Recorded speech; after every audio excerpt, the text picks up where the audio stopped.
Welcome back to Caracast, the podcast from Carasoft, the trusted government IT solutions provider. Subscribe to get the latest technology updates in the public sector. I'm Corey Baumgartner, your host from the Carasoft production team. On behalf of Rubrik, we would like to welcome you to today's podcast, focused around the role of emerging technologies in digital government. Rebecca Haskell, Chief Information and Innovation Officer of Jefferson County, Colorado. Rich Medina, Information Technology Director of the Governor's Office of Information Technology. Chad Mitchell, Chief Applications Officer of the City and County of Denver. Jimmy Rogers, Director of Information Technology of the Colorado Department of Higher Education. Jenny Chavone, Chief Digital Officer of the City and County of Denver. And Chris Knight, Director of the Systems Engineering West Public from Rubrik, will take a strategic look at ways that emerging IT is enhancing government's responsiveness to its citizens. Folks, this is going to be a lot of fun, this one, I guarantee you. Was that Justin Wilson? I don't know if any of you guys like Cajun cooking or anything. I love I love Cajun cooking and Cajun food. I love Cajun food, I think, more than cooking, but that's okay. So Justin Wilson used to always say, I guarantee. So I guarantee this is going to be a good one. You guys are going to love this. We have a great set of panel members up here. So let's kick it off right away. So hello, everybody, and welcome back to our second session of the day. So I'm Mike Kennedy once again, if you can't read my name or I didn't mention enough time for you already. And for the next hour or so, we're going to be talking about the role of emerging technologies in digital government for Colorado. It's going to be really neat. So Colorado is transforming the way it responds to citizens and facilities digital services with innovative and new technologies. Like, pop on up. All right. See, this is really, like I said, this is going to be so much fun. So by eliminating legacy systems, what we were talking about earlier, and investing in emerging enterprise technologies, agencies are generating cost savings, increasing security and accessibility, and providing a more holistic, human-centered government experience for all of Colorado. The goal of Colorado's digital strategy is to make Colorado a leading innovator in digital services and responsive government. So let's explore what role emergency technologies are playing in making this plan a reality. Up first, I'm happy to welcome the Information Technology Director for the Governor's Office of Information Technology, Rich Medina. Now, with Rich today, we have Jimmy Rogers. Jimmy is the Director of Information Technology for the Colorado Department of Higher Education. Jimmy. And joining Rich and Jimmy today is Rebecca Haskell, the Chief Information and Innovation Officer for Jefferson County, Colorado. Hi, Rebecca. And then with us from the City and County of Denver are both Jenny Chavone, and she's the Chief Digital Officer, and Chad Mitchell, the Chief Applications Officer. Great to have you guys here. Now, rounding out our distinguished guest today is Chris Knight, and he's the Director of Systems Engineering for the Western Public Sector of Rubrik. Chris. So before we kick off again, once again, let's let our audience get to know a little bit about each of you also. Rich, how about we start with you? Great, thank you. Can you hear me okay out there? Is this too loud? About right? Okay, thumbs up. Good. Happy to be here, and I'm honored to be around so many smart people. I'm never the smartest person in the room, as my kids and my wife always make sure that I understand that. I grew up as an application programmer. I have a bachelor's of science in computer science and math. I have an MBA from the University of Colorado. I grew up in the airline industry, so I wrote assembler codes. So I call that real coding, not like what they do today. And that was ones and zeros and stuff. So, and then I moved into the management side of things, and then over to the product management side of things, and a Fortune 100 company, a very mature IT company. So I got to learn the product side of the business, which was really good experience for me. And then my wife and I and our family took a left turn into the restaurant business for 10 years here in Denver. So we owned and operated a restaurant for 10 years, which was a tremendous experience, but it was not all that financially rewarding during the 2007 and 8 downfall in the housing industry. So not a great time. I've been with the Governor's Office of Information Technology for about 12 years. I started out as the IT director at the Department of Revenue, very large agency. And I've been in 6 agencies in this position in the state. So Department of Local Affairs, Natural Resources. And right now I currently have responsibility for 3 agencies within the state: Department of Agriculture, Department of Military Veterans Affairs, and History Colorado, where we are today. So That's me in a nutshell. That's outstanding. The last thing I'll tell you is two things. The second most dangerous thing I do, the first being I have two teenagers that drive. So riding in a car with them as they're in different stages of frontal lobe development. But the second most dangerous thing I do is I'm a high school basketball referee. I've been doing it for 30 years, so I still do it today. And so maybe you'll be able to yell at me on a court in the future. Thank you. What a great background. I mean, and not only that, being in the restaurant business and owner of a restaurant, you had to put up with the permitting and licensing and everything. So now you're Is the city of Denver still here? now it's your fault. They're not my friends. That's outstanding. All right, Jimmy, how about you? Sure. So my name's Jimmy Rogers. I'm like Mike said, the Director of Information Technology for the Department of Higher Education. So I've been in this role for about 3 years. I'm a transplant. I know there's a lot of us here. Originally out of Florida when I was a kid, and then most of my life I spent in North Carolina. So I was in the mountains of North Carolina, traded the Smokies for the Rockies. Not a bad trade. So my background is primarily in healthcare. I got my start on the help desk in a rural hospital system. I went to a laboratory diagnostics company, and then I've just kind of bounced around on my way to Colorado. So glad to be into this role. I think probably, I don't know if we're answering most dangerous thing, probably taking this job because I did not realize. So I got this job at the beginning of the pandemic. Took the interview because I lost all my contract jobs because everything shut down in March. And did not read the application closely enough because I did not realize it is the second smallest department in the state of Colorado, and it has one IT person. And I realized shortly after I accepted that I'm that guy.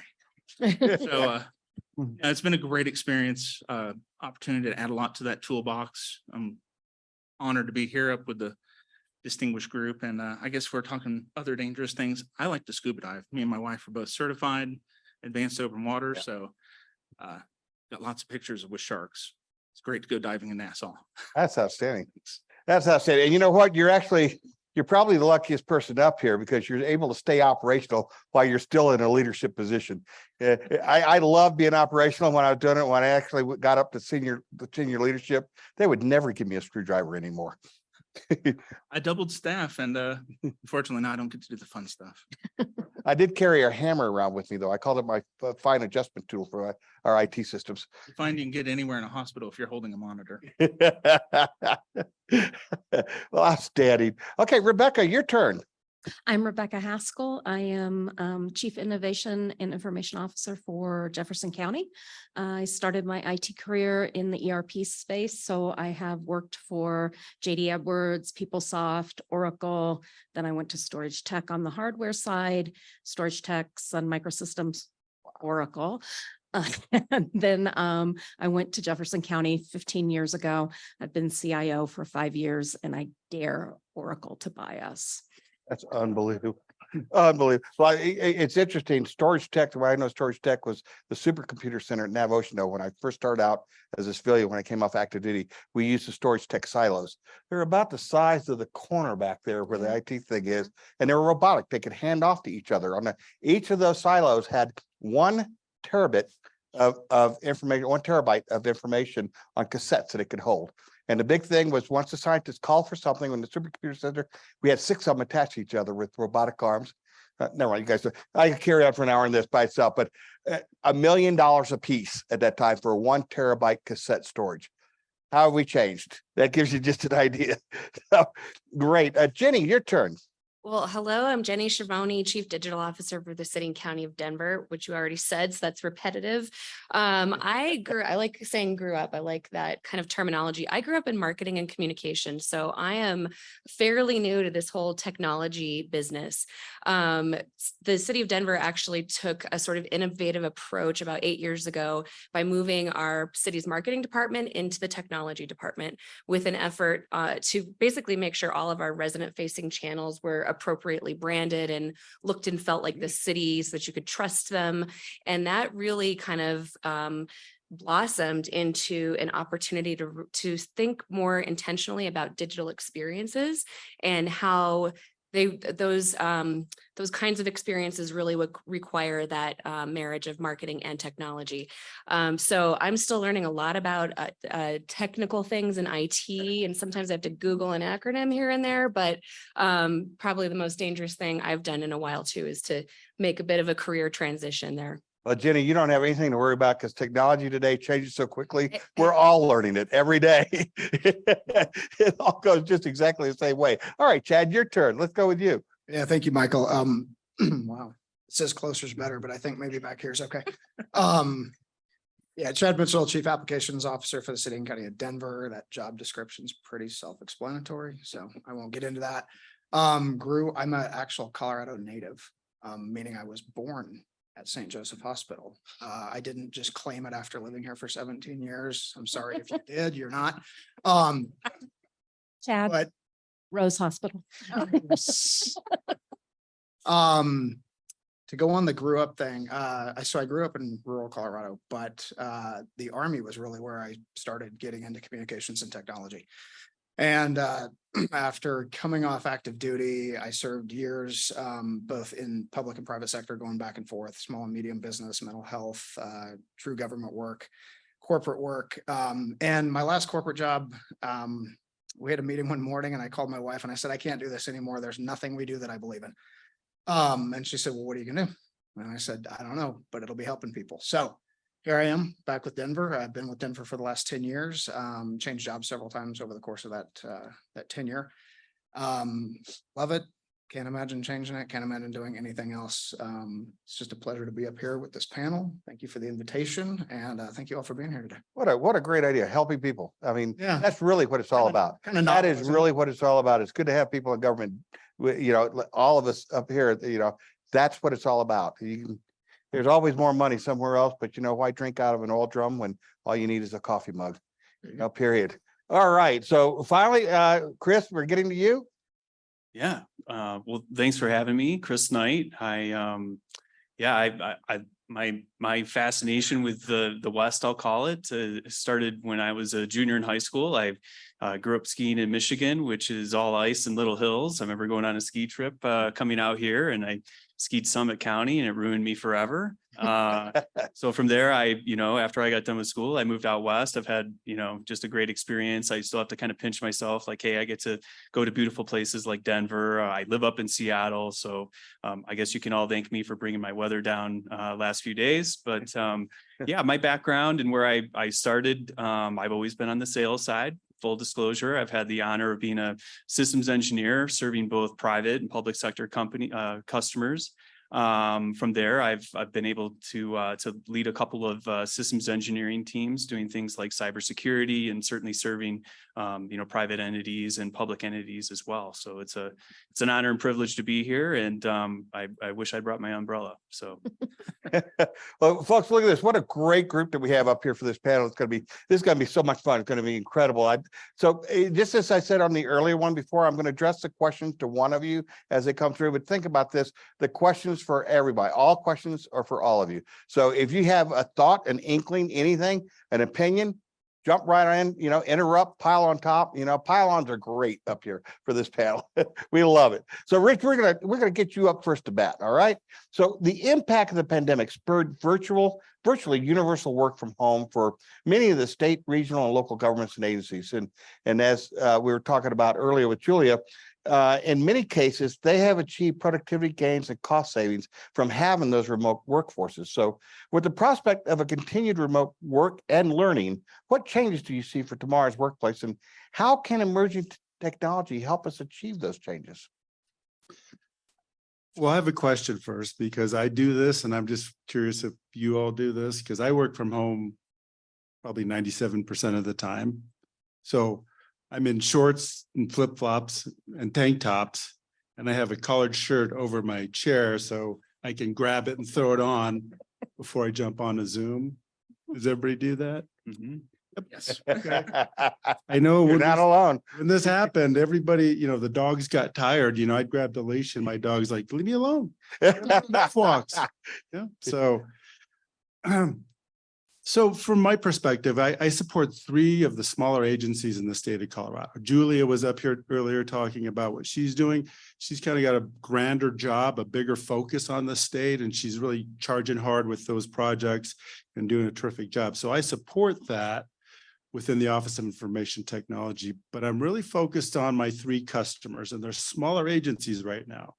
So smaller agencies mean smaller budget, older technology. I talk about technology. We don't define the gap between current technology and what I deal with in the state. We don't talk about it in years behind. We talk about it in decades behind. So in a lot of cases, we have something that somebody named Martha built 25 years ago, and it's still in production. And that's how we get all this tech debt, right? Martha's long gone. Hopefully she's still alive, but she's retired. And nobody can figure out what she did with that MS Access program she built. It's like a Gordian knot. So nobody wants to touch it. It's the third rail, right? I've got more per capita of that in my small agencies than anywhere else in the state. So how do we deal with that, right? We can't necessarily have easy access to funding. We don't want to increase fees on the customer bases for, say, the Department of Agriculture. We don't want to charge the farmers and ranchers or the people that support that $50 billion industry in Colorado. We don't want to charge them more money. They have a tough enough job right now. So we're trying to be really creative about how we do things. One of the things we're doing, which I think is a terrific approach, is that the Department of Agriculture, we don't have a regulatory platform. We have a lot of disparate systems, right? Very inefficient, very costly, very old. The mentality at that time was, we're going to build it once, and then we're going to keep it forever. Those days are gone, right? You can't do that. You can't do that with a Microsoft license anymore. You can't do it with any license. You have to care and feed your systems. Well, that costs a lot of money. So the Department of Agriculture started down a pathway of working on a regulatory platform that was out in the industry. And so we jumped on board pretty cheap. And after about 4 or 5 years, figured out this really isn't fulfilling the needs of this agency. And then on top of that, to compound the problem, the vendor that built the system said, we're out. We're not making any money on this. We built it for a single state, and now we're trying to proliferate it. Well, problem, bye-bye. The industry starts going, oh no, they said a different word besides no, but you know what I mean. And so I had built a network of state agriculture CIOs at other departments of ag across the country. And we said, let's do this differently. Wouldn't it be crazy if instead of each of us trying to go out and build, first of all, find money and build a solution that's going to cost us anywhere between $19 and $22 million, which we'll never get, let's go in together and collaborate on a platform. And hey, guess what? We found a federal partner that was willing to help us pay for that, because the federal entities give us rules and regulations that we have to follow at departments of agriculture or military and veterans affairs. And so then they have to pay us to implement those things. Very inefficient, and they get anything and everything. So we found a federal partner in the FDA that said, we will fund that for you. So we brought together 10 states and said, let's build a council, an executive advisory council. So I chair the CIO arm of that. We brought 10 states together.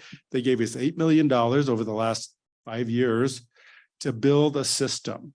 And we just got funding last year, another $36 million over the next 6 years. And we have actually started, we've just selected a vendor, and we are building a collaborative platform with other departments of agriculture and food safety across the country right now. What a phenomenal. So we're really excited about it. It's called the SAFER System. State, agriculture, food, health, e-inspections, and registrations. I have never seen anything done like this before, where you get that much collaboration within states, and it's actually going to come to fruition. So I'm really excited about it. Things like that were my dream. Always, as program manager for the information sharing environment in the federal side, and the whole idea was to get people to share information as well as share resources. Shows what a phenomenal story. That's a great story. I listened to this. bring it back with you and share it, please, because that's great. Thank you so much for sharing that with us. So Jimmy, we're going to come over to you. Now, what are the most significant and technological IT, networking, and communication advances that you see on the horizon? Not now, because we've been talking about what we have right now. What do you see on the horizon? That's a great question. And let me watch a little bit of Star Trek first. There you go. Get back to you on that. I think That's what I'm looking for. I think a lot of what we have now is kind of the precursor for what we're going to see down the road. And I don't think we should be surprised by what technology we have now. We're looking at the fact that all of us have smart enabled devices on us with our phones, our watches, our refrigerators back at home. We've already talked about how AI is changing things, and generative AI is really making itself into the wild. And I heard on NPR, apparently Wendy's is going to be testing the person taking your order being a talking generative AI talking back to you. So it's kind of interesting to look at that and just see, okay, so AI is limited on some of the processing it's got. Well, we've been talking about quantum computing and where that's going to be going. If you look ahead to neomorphic computing, creating a microchip that's going to be thinking like a human brain, have that biological function and start problem solving like that. I think I saw somebody ask a question about Skynet on that slide. Right. Thing. I think that might be getting us right there, right in line with that. So I think those technologies, when you couple that with AI, when you couple that with the deep learning and the machine learning that we've already got, I think that's really going to be driving a lot of that IT technological side of this question, because we don't know at that point what we can do. That might be getting us to some of those Star Trek type technologies that, ripped straight out of science fiction. I think it's right on the horizon also. I mean, we're looking right there. And somebody brought that up and they also talked about the structural bias that already exists. And will AI bring that in? I don't think we really need to worry about machine learning and AI. It's when we get into the deep learning that you're actually going to start seeing, you're going to have to start looking at that as a function. Is that what you're thinking? I think so. And I think it's something that if we get in on it now, and I know especially for government agencies, it's tough because of the funding side of this. And it's something that's getting discussed amongst all the IT directors and CIOs at the institutions of higher education and in the state agencies, because I'm part of those calls. We're all looking ahead trying to think, well, how can we position ourselves to take advantage of this, to put guardrails on it, and where is it going to go? Because none of us truly know, because we haven't got there yet. Looking at the other half of that question with the networking and the communication side, the last panel was talking about a lot of this stuff. And I think Julie brought up with the broadband deployment across the state. I think her comment was something along the lines of, it's great if we have digital services, but if they can't get to it, then it doesn't do them any good. Right. And as a state agency or as a state as a whole, we really need to get that broadband access out to our most rural and underserved communities. Need to make it affordable. Getting access to 5G networks and having that cellular availability is going to be massively important. I came from rural North Carolina before I came to Colorado. Literally, if anybody came to visit us in the state and they didn't have Verizon, they probably weren't going to be able to make a phone call unless they got around that next mountain or over that next hill. So it's just one of those things. Having it there was a big problem, because even the house I had in the country, it was only 6 miles from town, but I had one cable provider, or I could go to satellite, and that wasn't feasible. So yeah, I just think, having that availability of the networking of the high-speed internet, that's really what's going to drive a lot of this, and also get a lot of our citizens engaged with some of those government services that we've got through My Colorado, or for the Department of Higher Ed side of things. We're trying to push getting kids to sign up for their FAFSA or CASFA applications, which is basically FAFSA for undocumented, students here in the state, so that they can go to college, so they can get that number they need for their application. So just accessing some of our services. Sorry, apparently I have to go pick up the kid now. I turned that off. They have an AI bot for that. They would have told me to turn it off. But yeah, I think that's really where we're looking at as a state, just getting access to those things, and then keeping our eye on where is AI going to go, because these other computing technologies are really going to drive that development. That's fantastic, and it's right around the corner. What we're talking about, part of the Infrastructure Act was to get that 5G, that connectivity, that capability out to the rural areas that's out there. So it's right around the corner what you're talking about. So we really need to look at it. So Rebecca, this next one's for you. Elijah in the audience asks, does creating interoperability across local, state, and federal government create security risk or single points of failure within infrastructure and software? Your question is kind of going to hit on that. The question is, what new technology and practices can help us with securing our remote workforce, considering the telework and deployment explosion that's going on? It's a great question, and it's one that we struggle with. So we're trying to decide how much we continue to, how much we balance the investment in our core network and the edge, what everybody is doing from home, because a lot of us are sitting in there in our shorts, and then I don't keep the shirt. I dress to the waist, and then it's leggings or shorts. Anyway, don't get a visual there.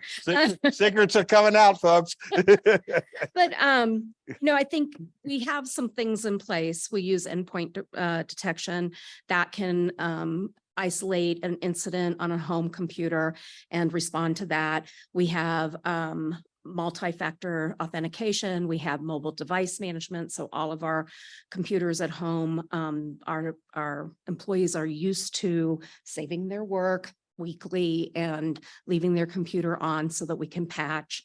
And then also we feel like that's pretty good. We have VPN for county-owned devices. We have VDI if people are signing in on a personal device, so they can't use VPN. And then we're looking at some other things. So we're looking at, do we do VPN only, right? Just that's the only way you can get into the county. Right now, we're leaning against it because it doesn't really make sense with as much as as many of our products are in the cloud to bring them in and then go back out, right? It's a heavy load on our network, but it's also, if we go down, they can't get to Workday or they can't get to other resource, Microsoft, right? So if they can't send email, people are screaming at me. So I think that's the way we're looking at it. We're continuing to invest in our core network, but we're also looking at things that protect at home. So that's amazing. Now, the interesting thing, you say you're looking at probably not going just VPN, and the new emerging technologies and multi-factor authentications, ICAM resources out there are kind of supporting you on that. I think we're moving down that way. I mean, just look at Google now, identification that they've just put out to the public and everybody being able to use on the accounts. I mean, we're getting to the point now where that's going to be your VPN of the future, basically, as we're coming through. And you're right. It's the idea of coming in and then going out, utilizing clouds and hybrid cloud situation environments. It's good thinking. Yeah, good thinking on your part. So Jenny, we're going to come to you now on this one. So how is the city and county of Denver utilizing emerging technology to improve the services for its citizens and its staff? It's a great question. And my answer is a little bit less about what's like true cutting edge emerging technologies, going back to what Jimmy said, and maybe more about things that feel more emergent for government. And I mentioned the, kind of collaboration and tie between marketing and technology that the city of Denver has really leaned into. And I think of that as more of an emerging philosophy for government, that you really, you mentioned earlier, not building technology for technology's sake. And that's sort of a core value that we've adopted in Denver, that is really coming to life in a lot of ways. Dave Ettinger was up here earlier and he mentioned a major operational change that the city just launched in January, which is called volume-based pricing. And it's we're charging for trash now. We've never charged for trash pickup, but we're going to give you recycling and compost for free. But it's huge change management. We have a finite number of resources in our 311 customer service service center. How are we going to tackle being available to residents without an increase in headcount or an increase in customer contact center hours?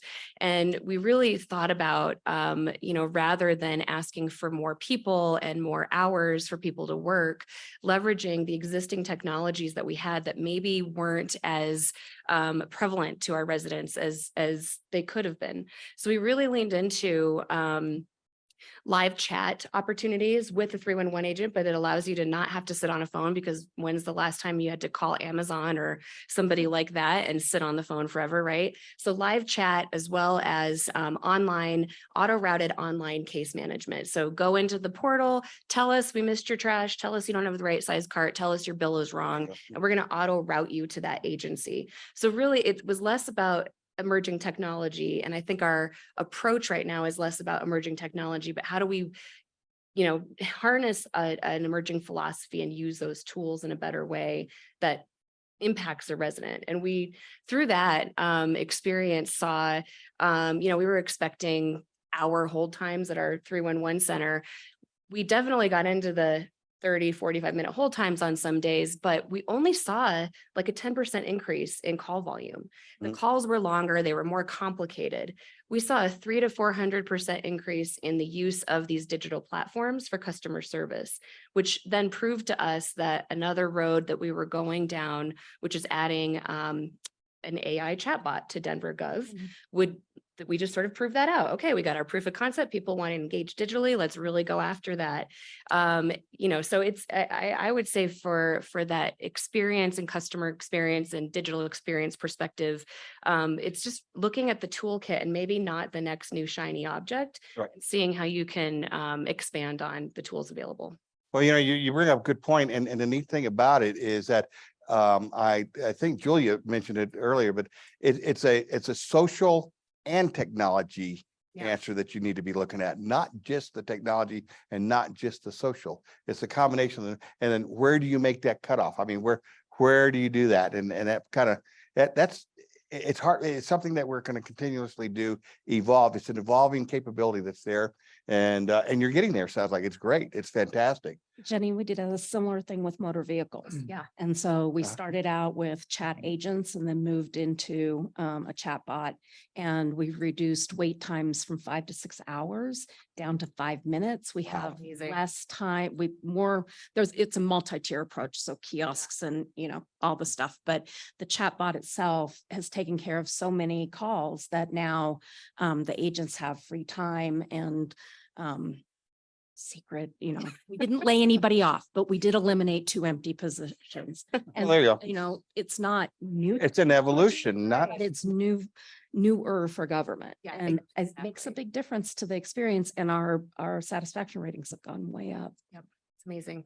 Somebody mentioned this the other day, and I think it's a good analogy that I remember the old term that it's a marathon, not a sprint. Well, that's not true. It's a bunch of sprints that add up to be a marathon. Is really what we're looking at today.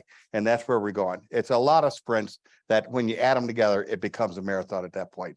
So Chad, talking about technology, Just go ahead, go for it. Those last 2 questions made me think of something that I hadn't thought of. Go for it. But I think in the hybrid world and in returning to quote unquote normal, one of the things that we need to figure out, and we need our vendor partners to help us figure it out, is how to deal with the new technology that we've created, because our vendors were working so fast to deliver new collaboration platforms and, things to enable us to work virtually.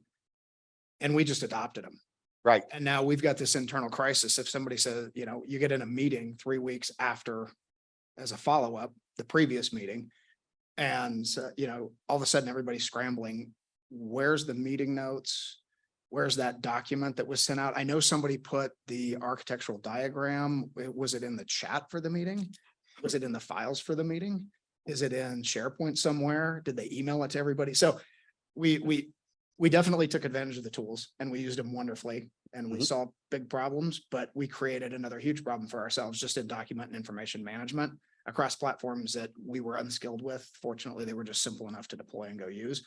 But so I think some of, how do we continue to do this? How do we do it well is slowing down and being, having the time to make critical and actual decisions as opposed to response. Well, that's great because that's exactly what this panel is about. I mean, it's about that the technology that's out there, what we're doing, what we're using, and where we're going with it. I think Chris is probably going to have some thoughts on that when we get to him. It was kind of directed at Chris. How this helps. How can we help you, Chris? What do you think? You want to go for it right now, or you want to give yourself a chance to think? I got a question for Chad first, if you want. I think it's that we're trying to solve different problems today that we didn't face in the past. Mhm. And that we all see that in the press all the time, right? We see it with the city of Oakland. You can see that with, even in private sector, Colonial Pipeline, the bad actors that are out there looking to do harm have, introduced new things that, public and private entities need to think about. We didn't have to think about in the past.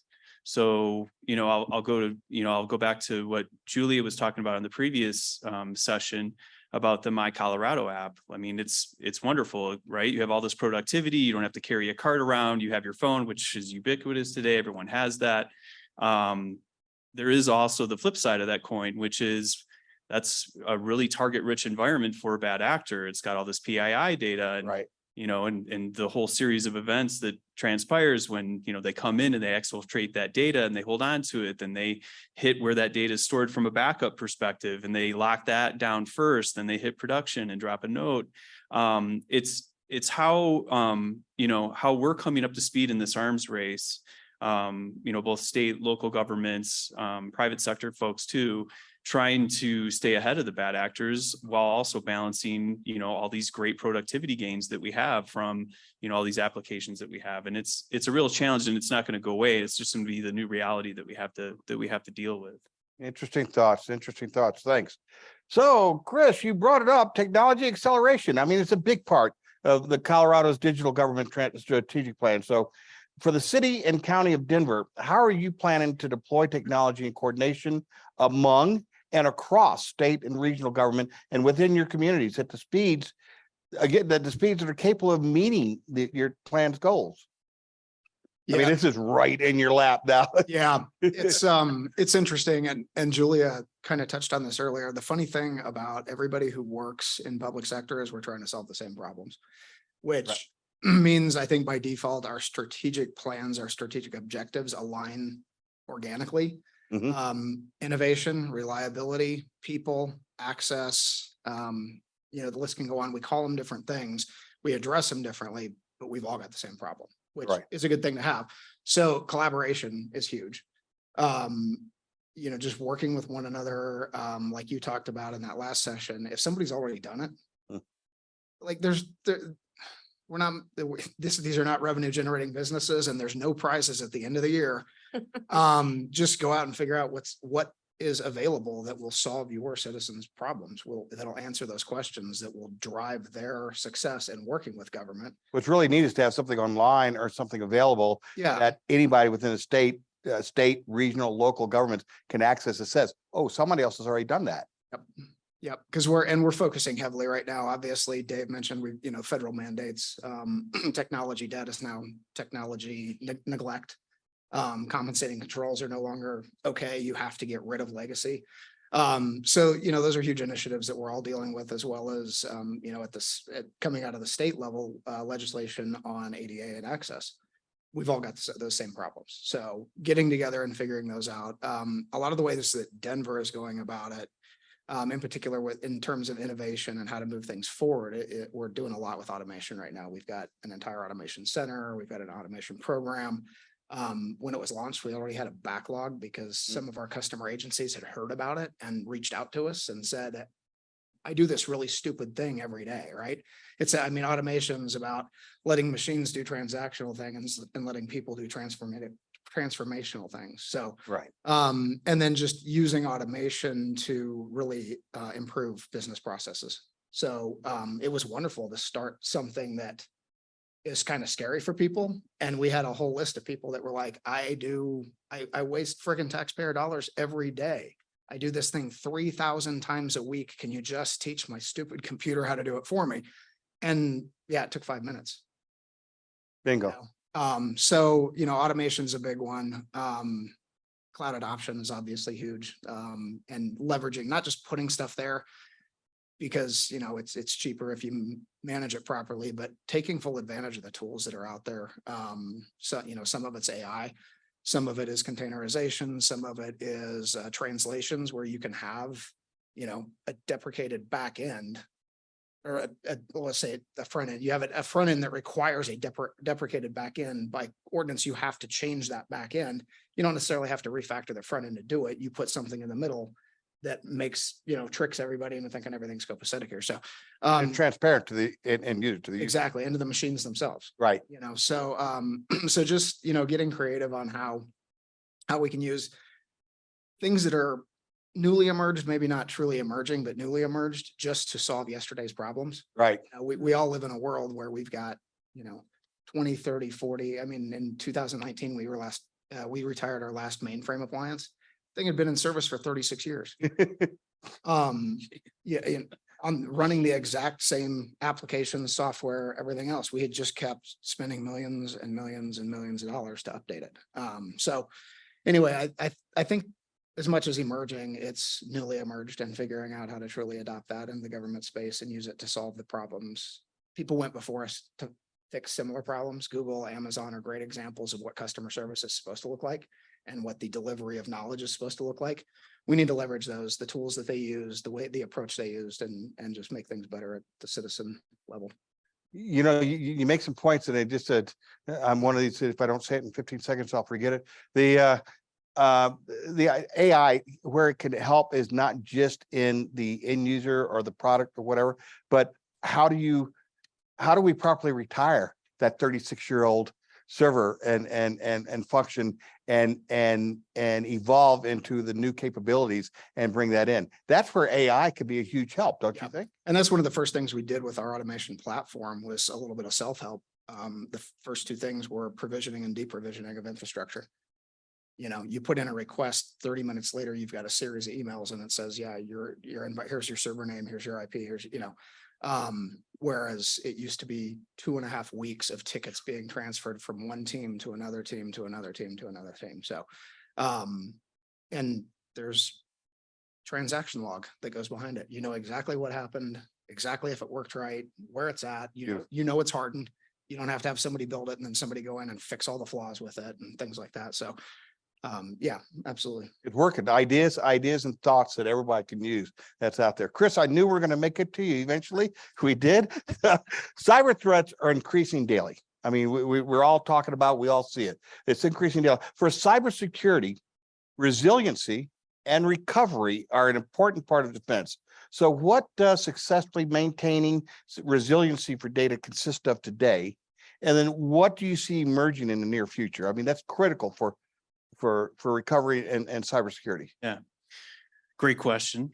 I kind of led the witness on this a bit ahead of time when Chad and I were going back and forth, but it really goes to this, the problem that we had to solve, I don't know, 20 years ago, even probably like up until like 2015, I think the first real big ransomware attack came in 2017 timeframe. But the problem that needed to be solved was, hey, you've got the set of data, you need to preserve it. If something happens to it, I need to have a backup and I need to be able to recover that and not lose, weeks, days, or months of productivity. I want to tighten that time frame and have as minimal gap as possible.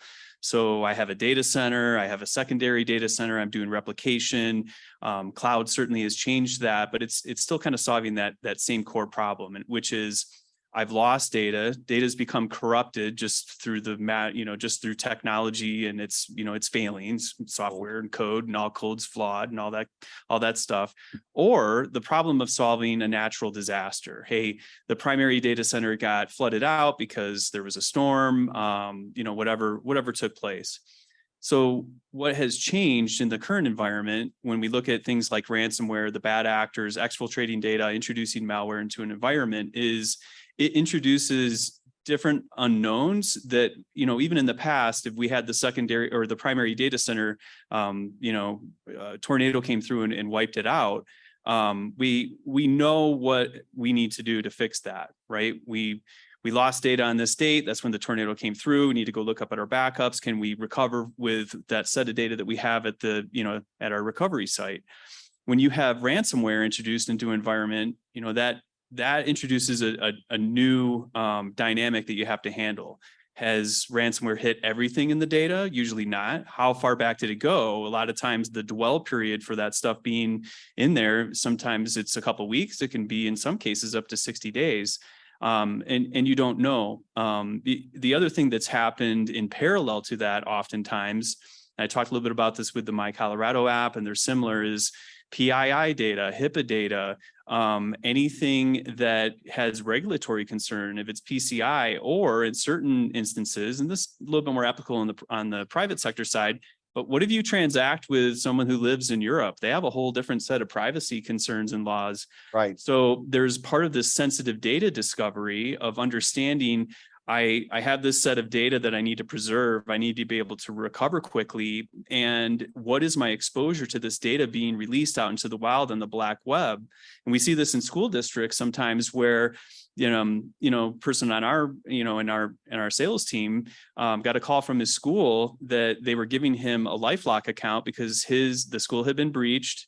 They'd been hit with ransomware. PII data had been leaked. They decided not to pay the ransom. And so they leaked it on the dark web. And the result was, this parent had to have a LifeLock account because the sensitive data had been out there. So the challenges that we have today are very different than what we had to solve for in the past. And having an awareness of that is one thing. The other is to have the ability to recover, so that you forgo, not being able to provide 911 service, or, just being able to have like the city parking garage being able to operate. If you can't process payment, or, the services are denied for that, that's the real impact that is different than, hey, I lost the data, I need to recover.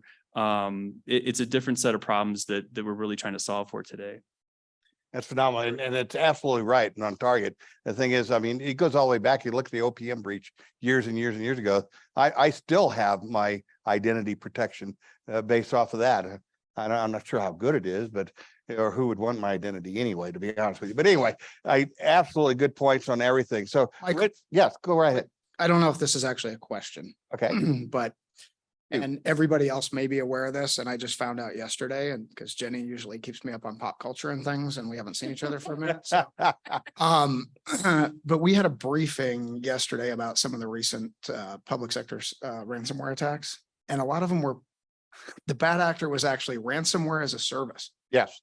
Companies who are actually like our cybersecurity director, he made the joke that it may be a 12-year-old eating Oreos and watching cartoons who just logs onto a website and says, yeah, Denver, they feel good to me today. Absolutely. The ransomware is a What the hell service. is going on with that? It actually became something huge probably about a year ago. It actually, it was there before, but it actually broke out. Would you say, Chris, about a year ago or so, that it started being truly noticeable and readily available? Well, when we think about, the services that we provide, you probably have like a prioritization. If you have, something that you have a case that gets opened, right? My application isn't working, or my trash didn't get picked up, or 911 service is down.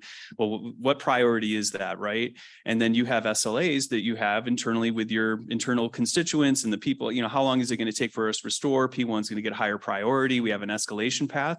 So the ransomware as a service has the same type of model that is used for, handling those type of situations. And I think it was about a year ago, there was like this post that was out, and it had been discovered on the dark web, where it revealed someone who had bought the ransomware of a service, and that they had logged a ticket with the provider that gave them that software. And they're like, I paid, for this service level, and, my ransomware isn't working. I want to get this solved. And they're like, well, we got it escalated. We've got tier 2 engineering on it. We should have this resolved. And well, I paid, this premium level of service. So they use the same, it's, to be clear, and it is disruptive, and it's, lives are at stake in particular, especially when we look at like, a state hospital that, point of care. So, but on the flip side of that, it is a business model that they run, and that's how they operate. And they don't act all that differently than how we run our organizations as well. So, yeah. Thank you. Unbelievable. It's great. Rich, we're going to do a question for you, and then we're going to wrap up with one for everybody if we can. In our opening session, Julia Richmond, talked about Colorado's digital government strategic plan. We've been talking about it off and on throughout the whole place. So what changes do you see in the work for the agencies that you support through this plan? I mean, you mentioned Department of Agriculture, Department of Military and Veterans Affairs, huge. And then, of course, our host venue, the History Colorado. Great. We talked about Julia a lot. Is she Yeah, still I here? 'Cause think I'm wondering if I She gave me these questions do I for have you to that keep took off. sucking up, or am I done with it? There's a saying that says you got to meet people where they're at. The same thing with agencies, and a lot of my energy is put with these agencies that I support. I have 2 agencies of the 3 that I support that still do timekeeping on paper. Wow. We love paper in the state. So when we talk about new and emerging technologies, I'm going, I'm not even there. I mean, I'm trying to get off paper, right? My friend John Reeb is here. He's the Director of Innovation and Business Technology here at History Colorado. They consume the OIT services that OIT provides, right? But it's not a great fit for them. They're very public facing. The other agencies in the state are very privacy, security, we regulate, taxes, DMV. They're part of higher ed. It's like a rodeo. It's like wide open. You can search anything in this building you want. It's just wide open. We want people to come in. We're open to the public. We have kids out in the lobby all the time. It's a wonderful place. So the services we provide, they don't fit well with what John's trying to accomplish for History Colorado. So my energy is to put out there and work with him to say, let's find some other vendors or other services through the vendors we work with in the state to get you something different, because this isn't working. We don't provide great services outside of the metro area all the time like we should, right? So is Julia gone? Did we confirm that? 'Cause I don't want to get in trouble. She's stuck away. But anyway, so that's where my energy goes, is working with my customers and understanding where they're at. Are they low tech staffing there, or are they high tech staffing, right? So new stuff will just blow them away. And a lot of change management is needed for when we do implement things or we do come up with solutions. So I'll stop talking. So No. The neat thing is that leads us directly into our last question. But it also, if you notice a trend here, folks, where we're going is that a lot of this is utilizing resources that are already there. Don't reinvent the wheel. Use what somebody else has already done. Share your information across all boundaries. Okay. If somebody's got something good, share it with your other agencies, with your county, local, state governments. I mean, it can be a local government that has something good that can be shared with the state, even in these cases, stuff like that. And I think that that's actually happening. We're seeing it in Colorado, which is a great thing, and it's super. So it leads us to our last question for this session, and this is, I'm opening it to everybody.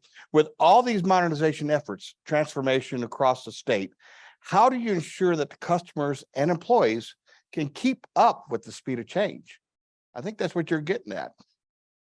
You want to go first then on it, Rich? I mean, it's you kind of. oh geez, I've talked enough probably. Okay. I'll let you All right, talk. Jimmy, Go ahead. go for it. Yeah, I think I can do some of that. So whenever I started the Department of Higher Ed, my objective was given to me and said, give us enterprise solutions. So a lot of that was looking at those systems we had, looking at what we were already paying for, to be honest. We were heavily invested in Microsoft, but we weren't using all the tools. So it was doing a lot of training. It was doing open office hours so they could approach me and know that they could come and ask any stupid question, because I've got stupid answers too, but we can help you figure out how to use this and work it into their processes. Anything I've tried to add or change to it, a lot of times has been benchmarking against other agencies. In my case, a lot of times with the institutions of higher ed, because they've already went down that path, and I can go and talk directly to their staff on the help desk or their CIOs or CISOs and say, how did you get this out? What roadblocks did you run into? And start putting that to our team and getting them on board. I mean, with any change management, you got to get senior leadership on board, but you also have to get the staff and help them understand, this is why it's going to be so much better. This is why you're going to be able to do this and you never could before. So like with us, our phone vendor went out of business and went bankrupt in my beginning of my second year and said, you have 3 weeks to get all your data off of our systems and find something else. And that was the chance to, okay, we're going to migrate over to Microsoft Teams. It's already integrated into your There chat. you go. It's already, and just getting them to where they were like, well, how soon can we have this? Because this sounds great. And It's amazing what a crisis will do, right? yeah, and I mean, it's just one of those things like engage them and get them excited about it. Absolutely, absolutely. Chad, Jenny, You go. I've got one that I think you might riff off of. So from preparing people for the changes coming or the changes that are here. Right. The more we digitize our services at the city and county of Denver and put them online, the more we're finding, not all the time, but small percentage of the time, that we get calls from residents saying, I can't figure out how to use this application. And it's not that their browser's out of date, right? It's not a user error situation. It's not I'm not tech savvy situation. It's a true, something's going on the front end and the back end. We don't have a service desk for you to submit the ticket to, right? We have it internally for our employees. Right. So we're piloting, right? Well, not piloting immediately, but looking at piloting some sort of a resident tech support desk of some sort. If anybody's doing it, come talk to me and Chad. We have a lot of questions, but we think this can be done. And it occurred to us recently, like, the more we do this, we're going to have people who have issues and we're going to need to fix something for somebody from a Mhm. technology perspective. Yeah, and I think our our internal workforce kind of being a microcosm of our larger community, our citizens, the younger workforce is so much more technically literate. I'm a lot older than I look. I'm old enough to remember when the IT guy was the guy in the closet. You pulled him out when you had a problem and set him, and then you put him away when you were done. And like nobody wanted to make them angry because nobody knew what they did. And now, we've got citizens, we've got, a younger workforce that just go onto this, that they want to help. They want to adopt the technology. They want the same experiences that they hear their friends having. So, and then on the enterprise application side, it's actually a great way. It's an artificial way to force your partner agencies to get along with one another, Oh, yeah. because this is going to be enterprise. Like, it's got to work for everybody. So come take a seat at the table, make friends, and figure out how to do this. And they start getting excited about the enhancements and the forward mobility of those Well, platforms. And when you engage them early too, they get their input so that when you're developing that solution, they've got their little pit in there that they want. Yep. So, yeah. I hate to say this, we have to wrap up. I mean, we've gone through the hour. Does anybody want to add something real quick, a real quick comment on that last part? Rebecca?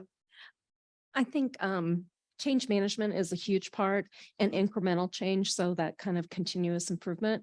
Also finding those champions, both at the top, but also across. So at Jeffco, and I'm sure Denver has this as well, we have technology liaisons. We find somebody in each group who likes technology, and then we kind of just work with them to make sure they know about what we're rolling out. And then can't remember who mentioned that was it Chad that mentioned rolling out the new tools and then people not knowing when to use Creating new what. problems with really cool stuff. Yeah. Right. Are creating our own problems. We're still working on that, but we also have an attitude of use what works best for you, but here are our guidelines. Here's where we tend to do things. But a lot of times departments will find a really cool way to use a tool and then they'll show us, which is a little embarrassing. And that's all part of learning. I mean, we're all one team, user and